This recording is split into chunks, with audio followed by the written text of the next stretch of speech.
Selamat pagi, siang, sore, dan malam untuk Mas David dan teman-teman semuanya. Kami dari kelompok 10 akan mempresentasikan terkait dengan manajemen pajak kasus transfer pricing. Sebelum memulai, izinkan saya untuk memperkenalkan anggota kelompok 10, yaitu ada Putri Mei, 23-2020-208, ada Anastasia Rantela, 23-2021-045, Katarina Carmelita, 23-2021-084, saya sendiri Dona Octavianita, 23-2021-090, Amanda Puspita, 23-2021-121, dan Anggi Tiarni, 23-2021-148. Sebelum membahas lebih lanjut terkait dengan simulasi kasus transfer pricing, di sini saya akan menjelaskan sekilas terkait dengan apa sih transfer pricing itu, tujuannya digunakan untuk apa, dan metode apa saja yang diperbolehkan oleh undang-undang. Jadi, transfer pricing itu merupakan aspek penting perpajakan yang dikaitkan dengan aktivitas penentuan harga atau laba dalam transaksi antar pihak perusahaan multinasional yang memiliki hubungan istimewa. Nah, di era globalisasi saat ini itu udah didukung sama interkoneksi ekonomi yang membuat perusahaan multinasional memilih untuk melakukan transfer pricing karena untuk mengoptimalkan laba, mengurangi kewajibannya, dan juga dapat manajemen resiko pajak. Sementara itu, tujuan dari transfer pricing itu adalah yang pertama memanfaatkan perbedaan tarif pajak, yang kedua memanfaatkan negara tax haven countries, artinya di sini adalah negara itu tidak mengenakan pajak sama sekali ataupun dengan tarif yang lebih rendah. Yang ketiga adalah mempertimbangkan tarif biaya masuk antar negara yang berguna untuk menentukan harga jual. Dan yang keempat adalah mengurangi dan meminimalisir adanya kerugian akibat risiko kurs saat melakukan transaksi. Nah, jadi di sini tuh pada intinya itu transfer pricing ini tuh bisa dipilih oleh perusahaan ketika akan meminimalkan pajaknya dengan memilih negara yang tarifnya pajak itu lebih rendah seperti itu.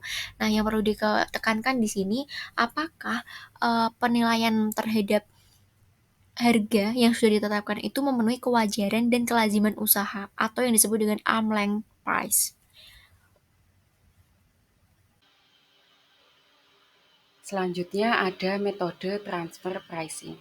Jadi ada 8 metode yang dapat digunakan oleh wajib pajak untuk menentukan harga transfer. Yang pertama ada metode perbandingan harga antara pihak yang tidak memiliki hubungan istimewa atau comparable uncontrolled price. Yang kedua ada metode pembagian laba atau profit split method. Yang ketiga ada metode harga penjualan kembali atau resale price method. Yang keempat, ada metode laba bersih transaksional atau transaction net margin method. Yang kelima, ada metode biaya plus atau cost plus method. Yang keenam, ada metode perbandingan transaksi independen atau comparable uncontrolled transaction method. Yang ketujuh, ada metode dalam penilaian harta berwujud dan atau harta tidak berwujud atau tangible asset and intangible asset valuation. Yang kedelapan, ada metode dalam penilaian bisnis atau business valuation. Simulasi untuk kasus yang pertama pada metode perbandingan harga antara pihak yang tidak memiliki hubungan istimewa. PT Jaya Abadi memiliki 25% saham PT WiFi atas penyerahan barang yang dilakukan oleh PT Jaya Abadi kepada PT WiFi yang ada di Singapura, yang mana PT Jaya Abadi membebankan harga jual 100.000 per unit. Berbeda dengan harga yang diperhitungkan atas penyerahan barang yang sama kepada PT Male yang ada di Malaysia. Nah, ini tidak ada hubungan istimewanya, yaitu 200.000 per unit. Nah, PT Jaya Abadi Indonesia melakukan penjualan mobil ke PT WiFi yang memiliki hubungan istimewa dengan perhitungan sebagai berikut. HPP-nya 100.000 per unit, unit produksinya ada 150 dan beban operasinya 150.000. Nah, untuk memperoleh nilai wajar, ini diperoleh dari perhitungan HPP ditambah HPP dikali arm's length range-nya dikali kuantitas. HPP-nya 100.000 per unit ditambah 100.000 dikali 12,5% kali 150 unit. Nilai wajar yang diperoleh adalah 16.875.000. Kemudian keuntungan wajar itu diperoleh dari 150 unit dikali 100.000 dikali 12,5%. Sehingga keuntungan wajar yang diperoleh adalah 1.875.000. Berikutnya penentuan pajak apabila melakukan transfer pricing langsung ke Singapura dengan harga transfer karena adanya hubungan istimewa. Tadi sudah dijelaskan terkait dengan penjualan mobil, kuantitasnya, HPP-nya 100.000, arm's length range-nya 12,5%, nilai wajarnya 16.875, dan keuntungan wajarnya 1.875.000. Penjualan yang diperoleh ada 16.875.000, HPP-nya 15 juta. Nah, penjualan ini kemudian dikurangi HPP, maka didapatlah laba kotor sebesar 1.875.000, kemudian dikurangi lagi oleh beban operasi sebesar 150.000, didapatlah laba bersih sebelum pajak 1.725.000. Nah, kemudian ini dikenai pajak lagi 22% sebesar 379.500, sehingga diperolehlah laba bersih setelah pajak 1.345.500. Masih dengan narasi yang sama, hanya saja perbedaannya adalah pada kasus ini tidak memiliki hubungan yang istimewa. Penjabaran perhitungannya, harga pokok penjualannya ada 200.000 per unit, unit produksinya ada 150 unit, dan beban operasinya 150.000. Nah, nilai wajar diperoleh dari HPP-nya ditambah HPP dikali arm's length range-nya dikali kuantitas. HPP-nya 200.000 ditambah 200.000 kali 12,5% dikali 150 unit. Itu diperoleh nilai wajar sebesar 33.750. Keuntungan wajarnya 150 dikali 200.000 dikali 12,5%, maka didapat 3.750.000. Berikutnya, penentuan pajak apabila melakukan transfer pricing langsung ke Malaysia dengan harga transfer karena tidak adanya hubungan istimewa. Sebelumnya sudah dijelaskan tentang penjualan mobil, kuantitasnya 150, HPP-nya 200.000, arm's length range-nya 12,5%, nilai wajarnya 33.750.000, dan keuntungan wajarnya ada 3.750. Nah, penjabarannya itu penjualannya kita peroleh tadi 33.750.000, kemudian HPP-nya ada 30 juta, laba kotor diperoleh 3.750.000 diperoleh dari penjualan dikurang HPP. Nah, laba kotor ini kemudian dikurangi lagi oleh beban operasi sebesar 150.000, sehingga kita peroleh laba bersih sebelum pajak 3.600.000. Nah, ini dikenai pajak 22% sebesar 792.000, sehingga laba bersih setelah pajaknya adalah 2.808.000. Selanjutnya, kita akan masuk dalam simulasi kasus yang kedua mengenai metode harga penjualan kembali. Nah, metode harga penjualan kembali ini adalah metode dengan membandingkan harga dalam transaksi suatu produk antara pihak-pihak yang memiliki hubungan istimewa dengan harga jual produk. Berikutnya kita akan masuk dalam narasi untuk simulasi kasus yang kedua. PT King adalah produsen produk elektronik yang berkedudukan di negara Malaysia. PT King merupakan perusahaan multinasional yang menguasai 100% saham di PT Kong Indonesia dan bersifat limited risk distributor. Pada tahun pajak 2021, PT Kong Indonesia membeli produk elektronik dari PT King dengan harga 100.000 per unit. Selanjutnya PT Kong Indonesia menjual kembali produk tersebut ke pihak independen di Indonesia dengan harga 150.000 per unit.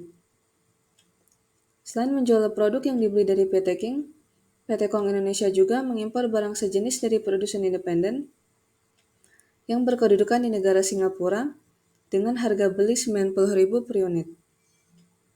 Produk tersebut juga dipasarkan kepada konsumen akhir di Indonesia dengan harga 120.000 per unit. Berdasarkan analisis fungsi wajib pajak, ketentuan kontrak, strategi usaha, dan keadaan ekonomi, tidak terdapat perbedaan dalam aktivitas distribusi kedua produk tersebut. Nah, selanjutnya kita akan masuk dalam laporan laba rugi PT Kong Indonesia pada tahun pajak 2021. Yang pertama ada penjualan yang didapat dari 400 dikali 150.000, yaitu harga jual PT Kong kepada pihak independen, ditambah 100 dikali 120.000, yaitu harga jual kepada konsumen akhir di Indonesia, yang akhirnya didapat senilai 72 juta. Yang kedua, ada harga pokok penjualan yang didapat dari 400 dikali 100 ribu, yaitu harga beli PT Kong dari PT King, ditambah 100 dikali 90 ribu, yaitu harga beli PT Kong dari produsen Singapura, yang didapat senilai 49 juta. Lalu laba kotor 23 juta didapat dari 72 juta dikurangi 49 juta, dan laba rugi bersih usaha senilai 3 juta didapat dari laba kotor 23 juta dikurangi biaya operasi senilai 20 juta. Dari tabel perbandingan di samping, diketahui bahwa gross margin wajar atas penjualan kembali dari transaksi pihak independen adalah sebesar 25%. Oleh karena itu, maka penentuan harga beli wajar produk per unit dari PT King adalah 150.000 dikurangi dalam kurung 25% dari gross margin wajar atas penjualan kembali dikali 150.000 dari harga jual per unit tadi, sama dengan 150.000 dikurangi 37.500 sebesar 112.500. Dengan demikian, harga beli wajar PT Kong Indonesia atas produk yang dibeli dari PT King adalah sebesar 112.500. Berdasarkan perhitungan tersebut, kantor pajak melakukan koreksi atas harga beli tersebut sebesar 12.500. Simulasi kasus yang selanjutnya yaitu menggunakan metode biaya plus atau cost plus method, CPM. Nah, ini ada contoh kasusnya, yaitu PT Lancar memproduksi barang dengan biaya 140.000 dan menyerahkan barang tersebut kepada afiliasinya atau perusahaan yang mempunyai hubungan istimewa, yaitu Fandi CO, dengan harga 200.000. Sementara itu, PT Wanabi juga memproduksi produk sejenis dengan biayanya sebesar 160.000 dan menjualnya kepada PT Maju Jaya yang tidak mempunyai hubungan istimewa dengan harga 200.000. Nah, dari kasus itu kita dapat menghitung terlebih dahulu terkait dengan berapa persentase laba kotor dari pihak eksternal atau pembanding eksternalnya. Di sini kan kita akan mengevaluasi terkait dengan PT Lancar. Tetapi kita juga membutuhkan data terkait dengan pembandingnya yaitu eksternalnya yaitu PT Wanapi. Jadi di sini PT Wanapi yang kita akan gunakan untuk menentukan laba kotornya berapa. Nah, jadi PT Wanapi jadi kan dia menjual ke PT Maju Jaya dengan harga sebesar 200.000. Nah, habis itu HPP-nya kan 160.000. Didapat laba kotornya 200.000 dikurangi 160.000. Hasilnya 40.000. Nah, perbandingan laba kotor dan HPP ini didapat dari laba kotornya 40.000 dibandingkan dengan 160.000. Hasilnya 1:4. Maka dari itu, persentase laba kotor data pembanding eksternal tadi sebesar 25%.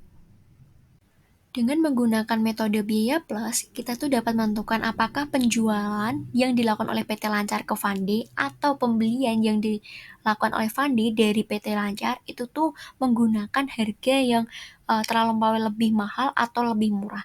Dengan cara kita menentukan dari harga wajar penjualannya terlebih dahulu. Tadi kan ada diketahui HPP-nya sebesar 140.000. Jadi di sini HPP ditambah dengan data pembanding eksternal tadi yaitu sebesar 25% yang udah kita cari sebelumnya dikalikan dengan HPP-nya yaitu sebesar 140.000 ketemu 175.000. Nah, tadi kan PT Lancar menjual ke PT Fandi tadi kan seharganya itu 200.000. Sementara itu di harga wajar penjualannya sebenarnya cuma 175.000. Jadi dapat disimpulkan bahwa PT Fandi ini membeli produknya PT Lancar ini dengan harga yang terlampau lebih mahal gitu. Nah, setelah itu, dengan harga wajar penjualan yang baru, maka PT Lancar ini juga dapat memperhitungkan terkait dengan laba. Dari penjualan tadi kan 175.000, HPP-nya 140.000, didapat laba operasinya sebesar 35.000. Sementara ada biaya operasi juga sebesar 10.000, maka laba bersihnya 25.000. Dan ada pajaknya sebesar 22%, 22% dari 25.000 kan 5.500, maka laba setelah pajaknya sebesar 19.500. Nah, Jadi di metode biaya plus ini dapat membantu perusahaan itu menentukan terkait dengan transfer pricing itu menentukan transaksinya itu apakah terlalu mahal dengan menggunakan rasio laba kotor seperti itu. Oke, yang selanjutnya itu ada simulasi kasus dengan metode demikian saja. PT Amer berkedudukan di negara A, memiliki 98% saham di PT Kita. Pada tahun 2023, PT Kita membeli semi finished goods dari PT Amer untuk diproses menjadi finished goods. Berdasarkan data yang ada, diketahui bahwa PT Amer dan PT Kita adalah saling terkait erat dalam operasional perusahaan. PT Kita menjual produk jadi untuk pasar Indonesia. Berdasarkan analisis fungsi diketahui bahwa PT Kita melakukan fungsi-fungsi yang cukup signifikan untuk mendapat remunerasi yang tepat. Laporan keuangan yang diperoleh selama memeriksa adalah sebagai berikut. Nah, sedikit ini merupakan laporan keuangan PT Amer dan PT Kita. Itu tuh ada penjualan, harga pokok, penjualan laba kotor, biaya operasi, serta laba bersih usaha. Selanjutnya, untuk tahun pajak 2023, PT Kita sedang dilakukan pemeriksaan oleh KPP BPT. Setelah dilakukan pencarian perjanjian KPP teknis komersial, diketahui bahwa tidak ditemukan perusahaan pembanding. Untuk menerapkan kontribusi profit split method, digunakan analisis fungsi sebagai media untuk memberi bobot pada fungsi-fungsi yang dilakukan kedua belah pihak afiliasi yang saling bertransaksi. Berikut adalah hasil pembobotan yang dilakukan terhadap fungsi kedua belah pihak afiliasi yang saling bertransaksi. Itu ada pemasaran, transportasi, intangible properti, akuntansi, penjualan, daftar pelanggan, logistik, pergudangan, waranti, sales support, serta training. Untuk total bobot ada 75, total PT Amer ada 48, serta total PT Kita ada 27. Yang terakhir, profit split. Untuk persenan PT Amer ada 64%, serta PT Kita ada 36%.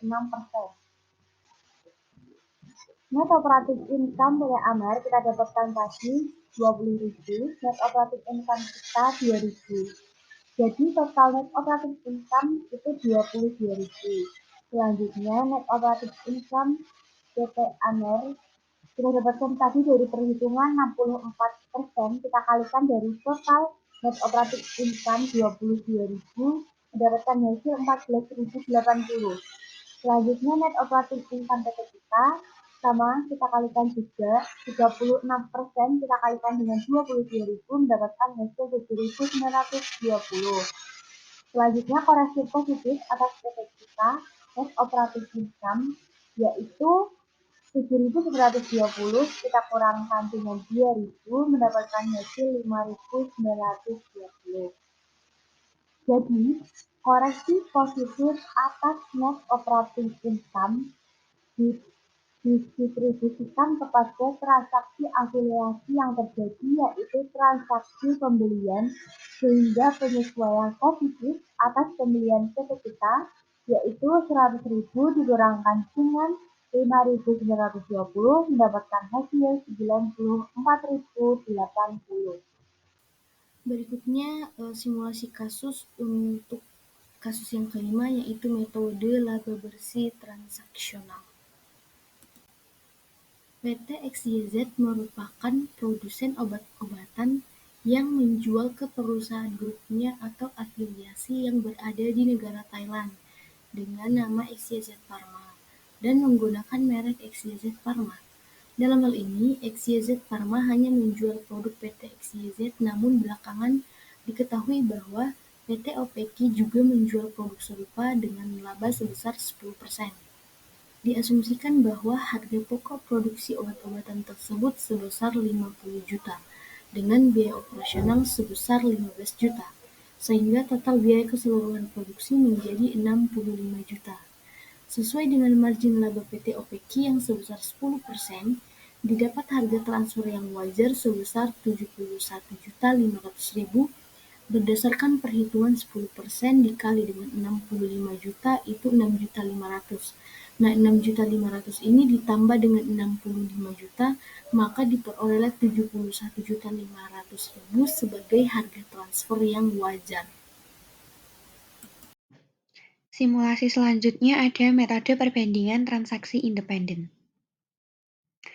PT Sasai adalah perusahaan yang beroperasi dalam bidang rental mobil. PT Sasai melakukan tindakan penggelapan dana dengan cara metode perbandingan independen, yaitu melaporkan faktur pajak yang tidak sesuai dengan pendapatan yang sebenarnya. Saat penjualan dengan Bapak A, PT Sasai memberi harga yang tidak seharusnya karena mempunyai hubungan istimewa yang disepakati oleh kedua belah pihak. Harga satu mobil Kijang Innova selama 24 jam seharga 800.000. Tetapi karena mendapat hak istimewa, Bapak A hanya membayar 500.000 saja kepada PT Sasai.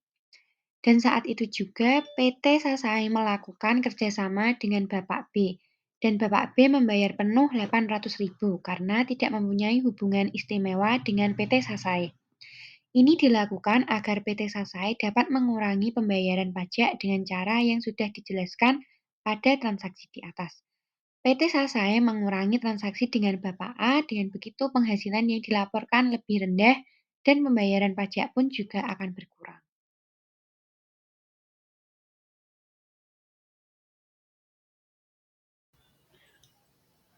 Kasus transfer pricing dengan metode perhitungan harta berwujud dan tidak berwujud. Jadi, perusahaan A adalah produsen mobil yang memiliki anak perusahaan di negara A dan negara B. Anak perusahaan di negara A memproduksi sejumlah komponen mesin untuk mobil, sementara anak di perusahaan di negara B bertanggung jawab atas penelitian dan pengembangan teknologi baru untuk mesin mobil. Pembahasan yang pertama, penggunaan metode penilaian harta berwujud. Dalam hal ini, metode penilaian harta berwujud akan digunakan untuk menilai komponen mesin yang diproduksi di anak perusahaan di negara A.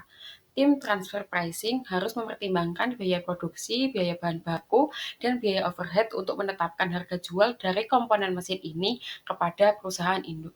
Lalu pembahasan yang kedua, penggunaan metode penilaian harta tidak berwujud.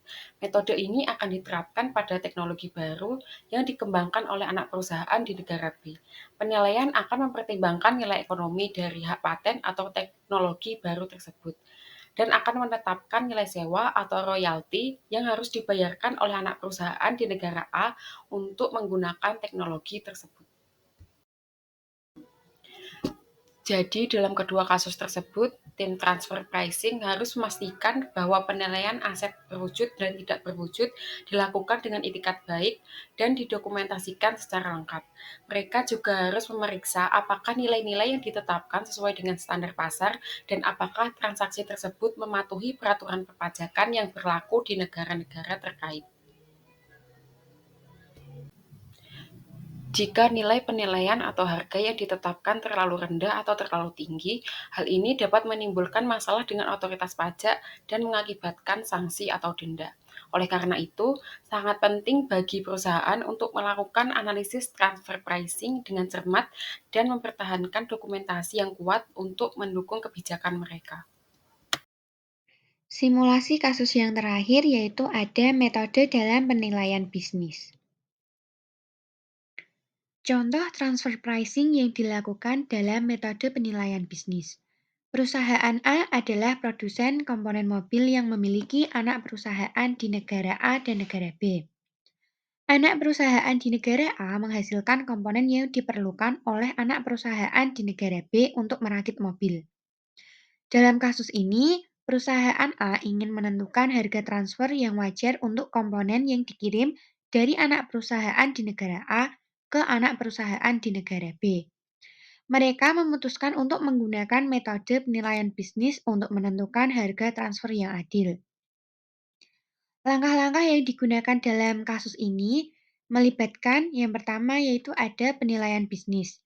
Perusahaan A mengontrak perusahaan penilai independen untuk menilai bisnis anak perusahaan di negara A, termasuk aset, pendapatan, dan prospek masa depan. Penilaian ini mencakup analisis terhadap kinerja historis dan masa depan perusahaan. Yang kedua yaitu ada penentuan dua komponen. Setelah menilai nilai bisnis anak perusahaan di negara A, perusahaan dapat menentukan berapa nilai komponen yang turun. Kesimpulannya, tidak ada metode terbaik dari kedelapan metode tadi. Pilihan terbaik tergantung dari perusahaan yang memilih untuk menggunakan satu metode di antara 8 metode. Karena pada setiap metode memiliki keuntungan dan kerugian yang berbeda. Sekian presentasi video dari kelompok kami ucapkan terima kasih.